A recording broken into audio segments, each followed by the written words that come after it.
اچھا آج جو ہم جس ٹاپک پہ اور جس حوالے سے بات کرنے جا رہے ہیں وہ یہ کہ ہو کیا گیا ہے اور ہو کیا رہا ہے اور اس کی وجوہات کیا ہے. ڈاکٹر صداقت سے میں نے آج کا یہ سیشن جو کہ ولنگ میز کے سی ای او ہیں رکھا.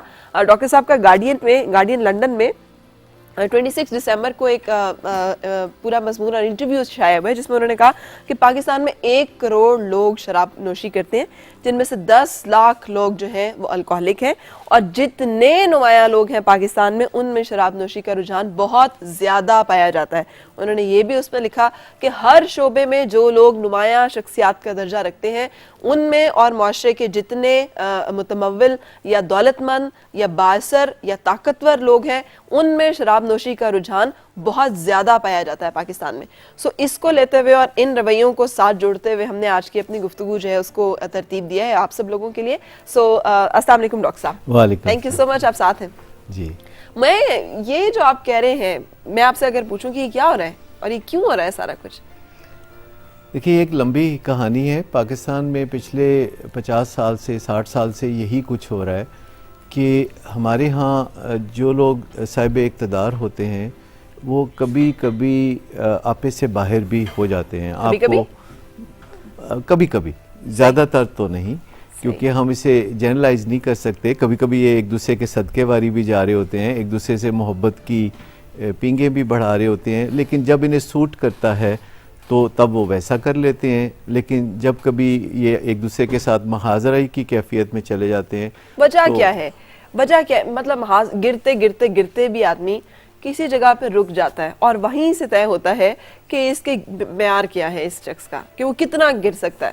جس شخص کے گرنے کے وہ بڑا زبردست خوبصورت سا ایک شعر ہے نا, ظفر آدمی اس کو نہ جانیے گا وہ کیسا ہی صاحب فہم و ذکا, جسے ہوش میں فکر خدا, جسے جوش میں خوف خدا نہ رہا, جسے عیش میں یاد خدا نہ رہی. کچھ اس طرح سے میں نے گڑبڑ کر دیا بہت بری طرح سے شعر, لیکن کچھ ایسے ہے.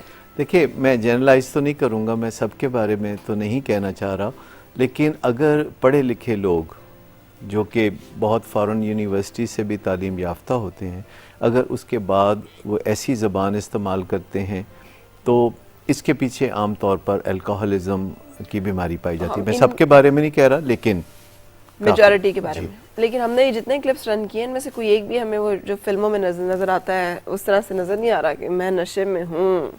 دیکھیں انٹاکسیکیشن ہونا یہ تو بہت ہی ایک بڑی سٹیج ہو جاتی ہے. اس وقت تو انسان بات کرنے کے قابل بھی نہیں ہوتا اور بہت ہی اول پھول کہتا ہے.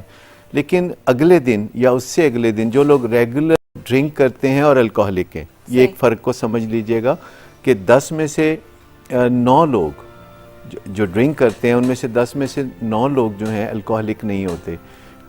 اصولاً ہم یہ سائنسی طور پر کہہ سکتے ہیں کہ جو لوگ الکوہلک نہیں ہے اور ڈرنک کرتے ہیں وہ ڈرنک کرنے کے بعد زیادہ ریلیکس ہو جاتے ہیں, کانفیڈنٹ ہو جاتے ہیں اور کائنڈ ہو جاتے ہیں, یعنی جینٹل مین ہو جاتے ہیں. پہلے سے ان کی شخصیت بہتر ہو کے سنور کے سامنے ایوالو ہو کے آتی ہے. لیکن اگر کسی کی شخصیت شراب پینے کے بعد یعنی تھوڑی دیر کے بعد اس پہ انگلیاں اٹھتی ہیں اور اس کا رویہ بے قابو ہو جاتا ہے اور وہ دوسروں کے ساتھ بدتمیزی یا ہاتھا پائی پہ اتر آتا ہے, تو اس کا مطلب ہے کہ یہ انٹاکسیکیشن ہے, یہ الکوہلزم ہے, یہ جسم میں زہریلے مادے پیدا ہو کے جمع ہو رہے ہیں. صحیح. اچھا اب اس کا مطلب یہ نہیں کہ اگلے 4-5 گھنٹے کے لیے یہ کیفیت ہوگی. صحیح. یہ جو لوگ ہر روز ہی انٹاکسیکیٹڈ ہوتے ہیں تو دن کے جس حصے میں وہ بالکل ٹھیک نظر آتے ہیں تو وہ بالکل ٹھیک نہیں ہوتے. اس وقت بھی ان کے جسم میں ٹاکسن سرکولیٹ کر رہی ہوتی ہیں جو کلوروفارم جیسی ایک چیز ہوتی ہے. صحیح. اور اس کے بعد ان سے یہ توقع رکھنا کہ وہ شیشے کے گھر میں بیٹھ کے دوسروں کو پتھر نہیں ماریں گے تو یہ توقع فضول ہے. مطلب ان کی سمجھ عقل سب کچھ جو ہے وہ اس وقت ختم ہو جاتا ہے.